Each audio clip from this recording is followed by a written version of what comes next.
ಚಿತ್ರದುರ್ಗದ ಜವನಗೊಂಡನಹಳ್ಳಿಯಲ್ಲಿ ಬಸ್ ದುರಂತ ಪ್ರಕರಣಕ್ಕೆ ಸಂಬಂಧಪಟ್ಟಂತೆ ಮೃತ ರಶ್ಮಿ ಮೃತದೇಹ ಕುಟುಂಬಸ್ಥರಿಗೆ ಹಸ್ತಾಂತರ ಮಾಡಲಾಗಿದೆ. ಭಾರವಾದ ಮನಸ್ಸಿನಿಂದ ಮೃತದೇಹವನ್ನು ಪಡೆದುಕೊಂಡಿದ್ದಾರೆ ಕುಟುಂಬಸ್ಥರು. ಲಿಟ್ರಲಿ ಹೆಂಗಾಗಿತ್ತು ಅಂತ ಅಂದ್ರೆ ಮೃತದೇಹಗಳನ್ನು ಹುಡುಕಾಡ್ತಾ ಇದ್ರು. ಎಲ್ಲಿ ನನ್ನ ಮಗಳು ಅಂದ್ರೆ ಗೊತ್ತೂ ಆಗ್ತಾ ಇರಲಿಲ್ಲ. ಅದೇ ಮೃತದೇಹ ನಮ್ಮ ಮಗಳ ಏನೇನೂ ಗೊತ್ತಾಗ್ತಾ ಇರಲಿಲ್ಲ. ಸೊ ಫೈನಲಿ ಈಗ DNA ಇಂದ ಎಲ್ಲವೂ ಕೂಡ ಗೊತ್ತಾಗಿ ಅವರ ಮಗಳ ಮೃತದೇಹವನ್ನು ಹಸ್ತಾಂತರ ಮಾಡಿದ್ದಾರೆ.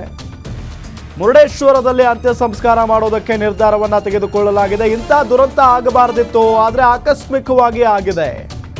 ರಶ್ಮಿಯ ಬಗ್ಗೆ ಸೋಷಿಯಲ್ ಮೀಡಿಯಾದಲ್ಲಿ ಸುಳ್ಳು ಮಾಹಿತಿ ಹರಿದಾಡ್ತಾ ಇದೆ. ಅದು ಸತ್ಯಕ್ಕೆ ದೂರವಾದ ಮಾತು ಅಂತ ಕುಟುಂಬಸ್ಥರು ಈ ಸಂದರ್ಭದಲ್ಲಿ ಹೇಳಿಕೆಯನ್ನ ಕೊಟ್ಟಿದ್ದಾರೆ.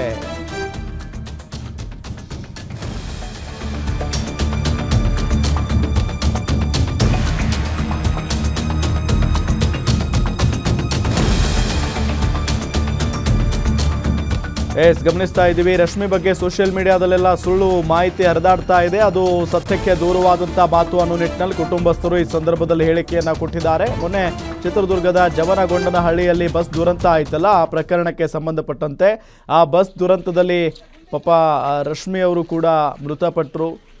ಲಿಟ್ರಲಿ ಅವರ ದೇಹ ಎಲ್ಲವೂ ಕೂಡ ಸುಟ್ಟು ಕರಕಲಾಗಿ ಹೋಗಿದೆ. ಇಂಥ ಸಂದರ್ಭದಲ್ಲಿ ಅವರ ದೇಹ ಗೊತ್ತಾಗದ ಪರಿಸ್ಥಿತಿ ಅಂದರೆ ಅವರೇನಾ ಅನ್ನೋ ರೀತಿಯಲ್ಲಿ ಒಂದು ಪ್ರಶ್ನೆ ಮೂಡುವಂತಾಗಿತ್ತು. ಬಿಕಾಸ್ ಅಷ್ಟು ಸುಟ್ಟರು ಹೋಗಿತ್ತು, ಮುಖ ಗೊತ್ತಾಗ್ತಾ ಇರಲಿಲ್ಲ, ಏನೇನೂ ಗೊತ್ತಾಗ್ತಾ ಇರಲಿಲ್ಲ. DNA ಇಂದ ಗೊತ್ತಾಗಿದೆ.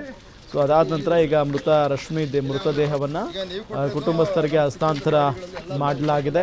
ಭಾರವಾದ ಮನಸ್ಸಿನಿಂದ ಮೃತದೇಹವನ್ನು ಪಡೆದಿದ್ದಾರೆ ಕುಟುಂಬಸ್ಥರು. ಮುರುಡೇಶ್ವರದಲ್ಲಿ ಅಂತ್ಯ ಸಂಸ್ಕಾರ ಮಾಡೋದಕ್ಕೆ ನಿರ್ಧಾರ ಆಗಿದೆಯಂತೆ. ಇಂಥ ದುರಂತ ಆಗಬಾರ್ದಿತ್ತು, ಆದರೆ ಆಕಸ್ಮಿಕವಾಗಿ ಆಗಿದೆ. ರಶ್ಮಿ ಬಗ್ಗೆ ಸೋಷಿಯಲ್ ಮೀಡಿಯಾದಲ್ಲೆಲ್ಲ ಸುಳ್ಳು ಮಾಹಿತಿ ಹರಿದಾಡ್ತಾ ಇದೆ. ಅದು ಸತ್ಯಕ್ಕೆ ದೂರವಾದಂಥ ಮಾತು ಅಂತ ಕುಟುಂಬಸ್ಥರು ಮಾತಾಡಿದ್ದಾರೆ.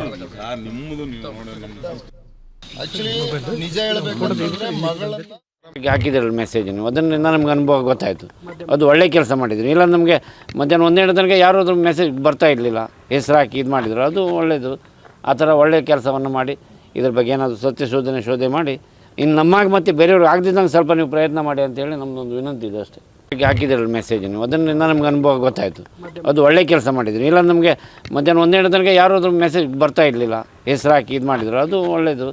ಆ ಥರ ಒಳ್ಳೆಯ ಕೆಲಸವನ್ನು ಮಾಡಿ ಇದ್ರ ಬಗ್ಗೆ ಏನಾದರೂ ಶೋಧನೆ ಮಾಡಿ ಇನ್ನು ನಮ್ಮಾಗಿ ಮತ್ತು ಬೇರೆಯವ್ರು ಆಗದಿದ್ದಂಗೆ ಸ್ವಲ್ಪ ನೀವು ಪ್ರಯತ್ನ ಮಾಡಿ ಅಂತೇಳಿ ನಮ್ಮದೊಂದು ವಿನಂತಿ ಇದೆ ಅಷ್ಟೇ.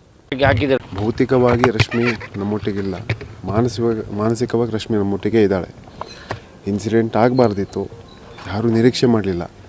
ಈಗ ಮೃತಪಟ್ಟಂಥ ಎಲ್ಲ ಆತ್ಮಗಳಿಗೂ ಸದ್ಗತಿ ಸಿಗಲಿ, ಮತ್ತು ಯಾರು ಗಾಯ ಆಗಿದೆ ಅವರೆಲ್ಲ ಆದಷ್ಟು ಬೇಗ ಚೇತರಿಕೆ ಆಗಲಿ. ಈಗ ಇನ್ಸಿಡೆಂಟ್ ಆಗಿ ಹೋಗಿದೆ. ಇನ್ಸಿಡೆಂಟ್ ಮೂಲ ನೋಡಿದಾಗ ಲಾರಿ ಬಂದು ಹೊಡೆದಿರೋದು, ಬಟ್ ಬಸ್ಸಿಗೆ ಬೆಂಕಿ ಹತ್ತಿದೆ ಅಂದಮೇಲೆ ಅದ್ರ ಹಿಂದಿನ ಕಾರಣ ಏನು ಯಾರೂ ಅನಲೈಸ್ ಮಾಡ್ತಾಯಿಲ್ಲ ಅನಿಸ್ತಾ ಇದೆ. ಫಸ್ಟ್ ಅದು ಅನಲೈಸ್ ಆಗಬೇಕಾಗಿದೆ. ಯಾಕಂದರೆ ತಕ್ಷಣ ಅಷ್ಟೆಲ್ಲ ಎಕ್ಸ್ಪ್ಲಾಯ್ಟ್ ಆಗಿ ಅಷ್ಟು ದೊಡ್ಡ ಪ್ರಮಾಣದ ಬೆಂಕಿ ಹತ್ತಿದೆ. ಟಾಪೇ ಇಲ್ಲ ಬಸ್ಸಿನ ಟಾಪೇ ಇಲ್ಲ. ಬಸ್ ಟಾಪ್ ಬಂದು ಕೆಳಗಡೆ ತಾಗಿದೆ, ಬೇಸಿಗೆ ಬಂತಾಗಿದೆ. ಹಾಗೆ ಇದ್ರ ಜವಾಬ್ದಾರಿ ಯಾರು ತೊಗೊತಾರೆ? ಇವತ್ತು ಇವ್ರದ್ದಾಗಿದೆ, ನಾಳೆ ಮತ್ತೊಬ್ಬರು ಪೇರೆಂಟು ಇದೇ ಥರನೇ ಸಮಸ್ಯೆ ಅನುಭವಿಸ್ತಾರೆ. ಈಗ ನೀವೆಲ್ಲ ದೊಡ್ಡ ಮನಸ್ಸು ಮಾಡಿ ಇದ್ರ ಹಿಂದಿನ ಕಾರಣವನ್ನು ಸತ್ಯಾಸತ್ಯದ ನೀವೇ ಪರಿಗಣನೆ ತೊಗೊಬೇಕಾಗತ್ತೆ. ಒಂದು ಹನಿ ಬಿಸಿ ನೀರು, ಒಂದು ಹನಿ ಎಣ್ಣೆ ಬಿದ್ದರೆ ಕೈ ಮೇಲೆ ಸುಡ್ತದೆ. ಇಡೀ ದೇಹ ಜೀವ ಇಟ್ಕೊಂಡಾಗ ಇಡೀ ದೇಹ ಸುಟ್ಟು ಹೋಗ್ತದೆ ಅಂತ ಹೇಳಿದ್ರೆ ಅದರಲ್ಲಿದ್ದವರು ಎಷ್ಟು ಪಶ್ಚಾತ್ತಾಪ, ಎಷ್ಟು ನೋವು ಅನುಭವಿಸಿರ್ಬೋದು. ಆ ನೋವು ಯಾರು ಅನುಭವಿಸ್ತಾರೆ? ಆದ್ದರಿಂದ ಇವತ್ತಿಗೆ ಆಗಿ ಹೋಗಿದೆ. ದಯಮಾಡಿ ಮುಂದೆ ಈ ಥರ ಆಗಬಾರ್ದು. ಭೌತಿಕವಾಗಿ ರಶ್ಮಿ ನಮ್ಮೊಟ್ಟಿಗಿಲ್ಲ, ಮಾನಸಿಕವಾಗಿ